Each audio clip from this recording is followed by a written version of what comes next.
So first of all, I wanted to be a fireman. Then I decided I wanted to be a secretary. Probably wanted to be Brooks Robinson. I always wanted to be an ice skater. My name is Jill Sanders, and I work in Business Career Services at the University of Illinois. I'm a wife and a mom to a 3-year-old son. I was born February 1st, 1950 in Baltimore, Maryland, and grew up there, went to school there. My name's Jamie. I'm 20 years old. I'm a sophomore at U of I, and I am a dietetics student. Okay, my childhood dreams. I had my own little fire truck and my own little helmet. Little office complete with typewriter and a phone, and I just thought that was the best. He was a all-star, then Hall of Fame third baseman for the Baltimore Orioles, which was the team that I rooted for because I grew up in Baltimore. So I was one of those punky little kids that would hang around the ballpark and try to get autographs from the players. And I loved all the little fancy outfits and all the twirling and spinning and jumps and everything. So I always wanted to be a figure skater when I was little. And for the last 3 years, I've worked here as an office support specialist here in Business Career Services. I answer some of the student questions they have on our recruiting system, also help them schedule appointments, answer phone calls, and I work with the advising team. Primary responsibilities are for the College of Business Honors Program. Then I'm also responsible for the James Scholar Program, a program that awards scholarships to students in the College of Business. I help with the Business 101 course, which is the introductory freshman course. And then I do anything the Associate Dean asks me to do. Right now I work at the Sportwell Center in the basement of the Union, and I work as a receptionist, but I also do projects for the dietitian that works there.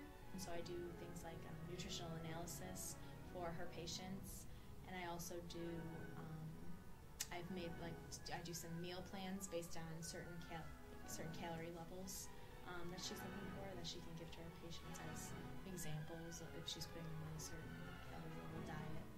So I've been making some meal plans. You know, fireman job, I don't know how that dream came and went, but I did marry a fireman.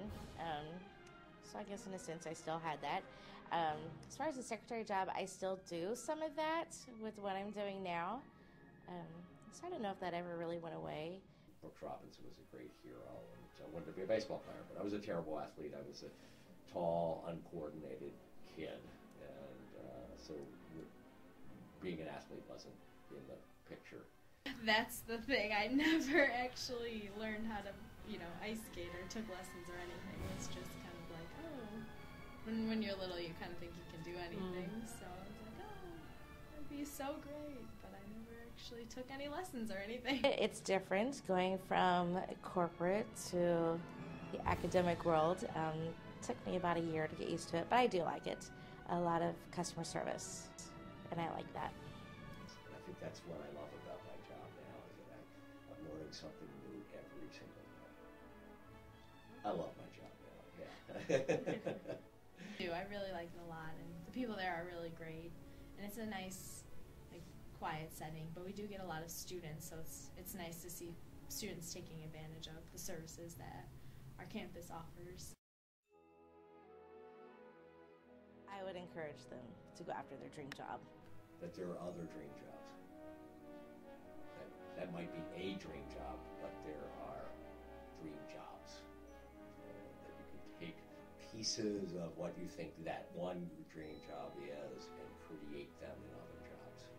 To work to create the dream job in the job that they have. Sometimes that's possible, sometimes that's not. And when it's not, then maybe it's time to move on to another job. I think more often than not, people don't achieve their dream jobs, which is unfortunate, but I think that's kind of just real life. That's kind of the way it goes.